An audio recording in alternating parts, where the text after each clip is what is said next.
My mother was my first teacher. Early on, she made sure that I learned how to write and read. One night, all the family, except my mother and myself, went to bed early.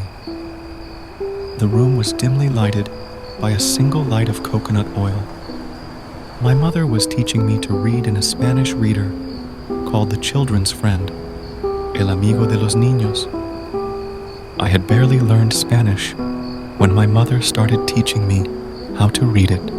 That night, I don't know, but I was listless.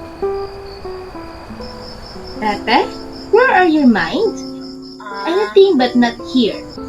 Yes, Mother. And haven't you understand that I have told you that you must learn these sounds and you should be accustomed to this language, for this is what I wanted you to know. If you don't understand anything, just ask me. She scolded me not only for reading badly, but also for sketching on the pages of the book.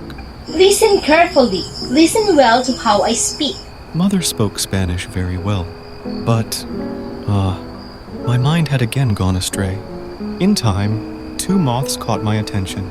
I got out of my stupor, and I marveled at the moths.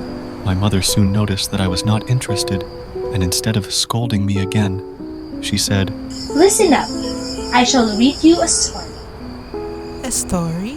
My eyes widened as I prepared to listen. The story was in Spanish, and my mother translated each part in Tagalog. It was about a mother moth and child moth that fluttered around the flame of an oil lamp. The child moth was naughty.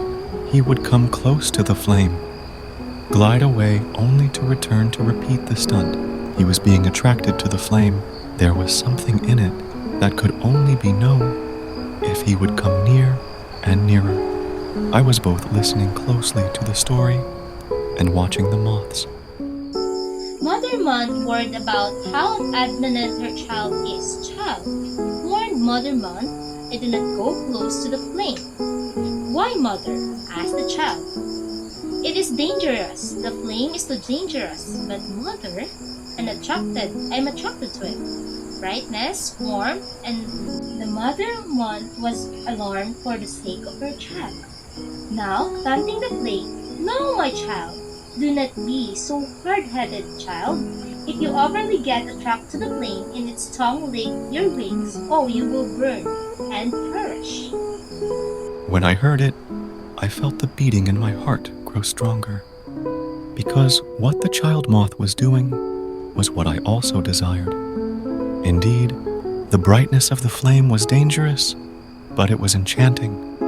In my young mind, I wanted to know more about the luster and the heat of the flame. It seemed like that it was the most magnificent thing to pursue. The child man could not be discouraged. Did not be headed to his mother. In an instant, the flame licked his wings and he dropped as quickly, scorched death. It took a while before I fell asleep that night. I thought long and hard about the fate of the moth that was bewitched by the light, much against the wishes of his mother.